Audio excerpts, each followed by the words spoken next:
নির্বাচনের ব্যাপারে আমরা বারবার যেটা বলছি যে চলতি অর্থ বছরের বাজেটে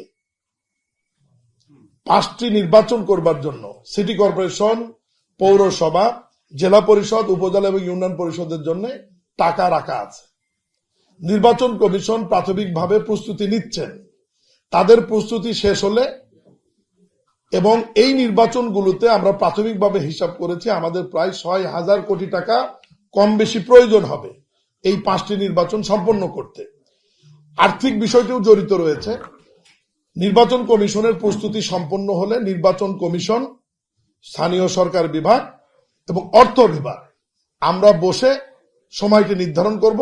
চলতি অর্থ বছরের মধ্যেই 5টি স্থানীয় সরকারের নির্বাচন এই সরকার সমাপ্ত করবে এবং এর কোনো ব্যর্থই হবে না ইনশাআল্লাহ। নেট মিটারিং এর মাধ্যমে আমাদের প্রয়োজনের অতিরিক্ত বিদ্যুৎ কোনো অফিস উৎপাদন করলে আমরা সেটা আবার জাতীয় গ্রিডে যাতে বিক্রি করা যায় এই ব্যাপারে আমরা আজকে সিদ্ধান্ত নিয়েছি। যদি কোনো লোকাল গভর্নমেন্টের প্রতিষ্ঠান তাদের ব্যয় মেটাতে অক্ষম হয় সেই ক্ষেত্রে আমাদের স্থানীয় সরকার বিভাগে সাধারণ বরাদ্দর পাশাপাশি আমাদের স্পেশাল বরাদ্দ আছে। আমরা প্রয়োজনে তাদের যদি 5 লাখ, 6 লাখ, 7 লাখ বা 10 লাখ টাকা এরকম প্রয়োজন হয় আমরা স্পেশাল বরাদ্দ থেকে এই নবায়নযোগ্য জ্বালানিকে কার্যকরী করবার জন্য আমরা এই অর্থ তাদেরকে দিয়ে দেব।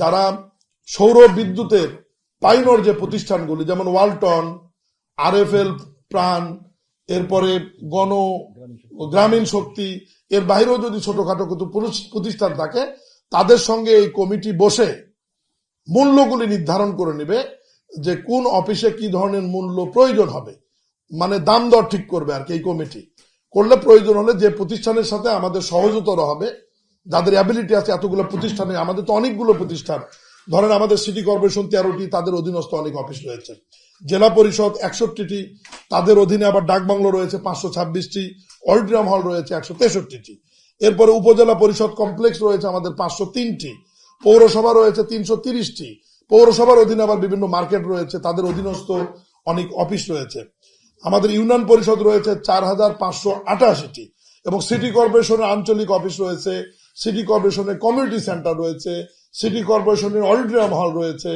এই সমস্ত প্রতিষ্ঠানগুলোকেই নবায়নযোগ্য জ্বালানির আওতায় এবং এই সৌর বিদ্যুতের আওতায় নিয়ে আসার জন্য আমরা প্রাথমিক সিদ্ধান্ত আজকে গ্রহণ করেছি এবং পর্যায়ক্রমে ইনশাল্লাহ আমরা এটা দ্রুত সময়ের মধ্যে মাননীয় প্রধানমন্ত্রীর যে অনুশাসন এবং মন্ত্রী পরিষদ বিভাগের 10 তারিখের যে নির্দেশনা এটা আমরা কার্যকরী করবো ইনশাল্লাহ। এবং ইতিমধ্যেই বিদ্যুৎ বিভাগ নেট মিটারিং এর জন্য তারা একটা আইন পাশ করেছে এবং মন্ত্রী পরিষদ থেকে একটা অনুমোদন নেওয়া হয়েছে এবং প্রত্যেকটি প্রতিষ্ঠানে আমাদের নেট মিটারিং থাকবে।